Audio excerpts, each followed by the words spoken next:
Good morning, students. Today we will continue our chapter, our state government, with the important post of CM. So, student, who is the CM of Haryana according to 2020? Yes, Mr. Manohar Lal Khattar. And all of you know very well about Manohar Lal Khattar.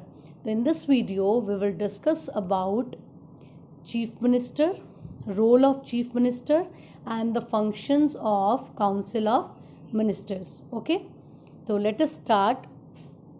Basically, Chief Minister play the role of real executive. We have already discussed in the previous video that the governor is the nominal head and chief minister is the real executive at the state level. हमने discuss किया था कि आप हमेशा देखते हो state में आप सीएम को देखते हो, गवर्नर के बारे में बहुत कम बच्चे जानते हैं क्योंकि गवर्नर जो है वो कुछ ही ओकेजन्स पर नज़र आते हैं. बेसिकली गवर्नर के सिर्फ सिग्नेचर बहुत इम्पॉर्टेंट है, उनकी कॉन्सेंट बहुत इम्पॉर्टेंट है. बाकी जो स्टेट एक्टिविटीज़ हैं वो कौन होल्ड करता है? सीएम.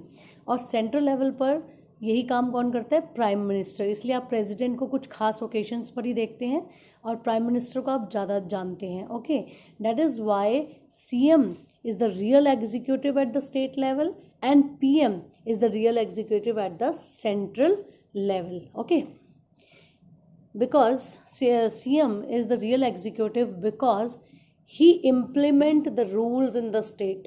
स्टेट के अंदर जो रूल इम्प्लीमेंट किए जाते हैं वो कौन करवाता है? CM. And CM act as a link between governor and council of minister. Means CM is a communicative channel और a connection between governor and council of minister. जो भी बात है, अगर काउंसिल ऑफ मिनिस्टर्स के बारे में डिस्कस करना है गवर्नर से तो कौन करेगा? सीएम. और अगर गवर्नर को काउंसिल ऑफ मिनिस्टर्स के बारे में कुछ डिस्कस करना है तो वो किससे डिस्कस करेगा? सीएम से. That is why CM is a communicative connection between governor and council of ministers. Okay, now come on the topic functions of council of ministers. Functions, क्या काम करते हैं काउंसिल ऑफ मिनिस्टर? आप कह सकते हो काउंसिल ऑफ मिनिस्टर सीएम की सेना है, उसकी पूरी टीम है एक तरह से जो एज अ टीम काम करती है. तो let us start with the first point, administrate and maintenance law and order. State के अंदर जितने भी लॉ एंड ऑर्डर बनते हैं जो स्टेट लेजिस्लेचर बनाती है उसके बाद उसको इम्प्लीमेंट करना, उसके अकॉर्डिंग शासन चलाना, ये काम किसका है? काउंसिल ऑफ मिनिस्टर्स का. ठीक है, नेक्स्ट आता है आपका execute law made by the state legislature as well as union government. Central government जो रूल्स बनाती है और जो स्टेट लेजिस्लेचर बनाती है उसको एग्जीक्यूट यानी कि इम्प्लीमेंट यानी कि लागू करवाना. फॉर एग्जांपल आजकल आप देख रहे हैं रिसेंट कोविड-19 में स्टार्टिंग में जो ऑर्डर्स थे वो यूनियन गवर्नमेंट यानी कि सेंट्रल गवर्नमेंट देती थी और स्टेट गवर्नमेंट उसको फॉलो करती थी. अब सेंट्रल गवर्नमेंट ने क्या कर दिया कि स्टेट गवर्नमेंट अपने अकॉर्डिंग अपने रूल्स कोविड-19 के रिगार्डिंग इम्प्लीमेंट करें. ओके, नेक्स्ट है formulate policies. Formulate policies for the state activities.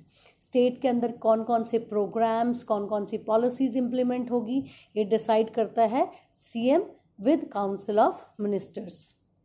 Next, give advice to the governor.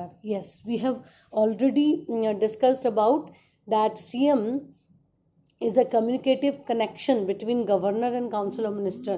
That is why the council of minister give advice to the governor through CM.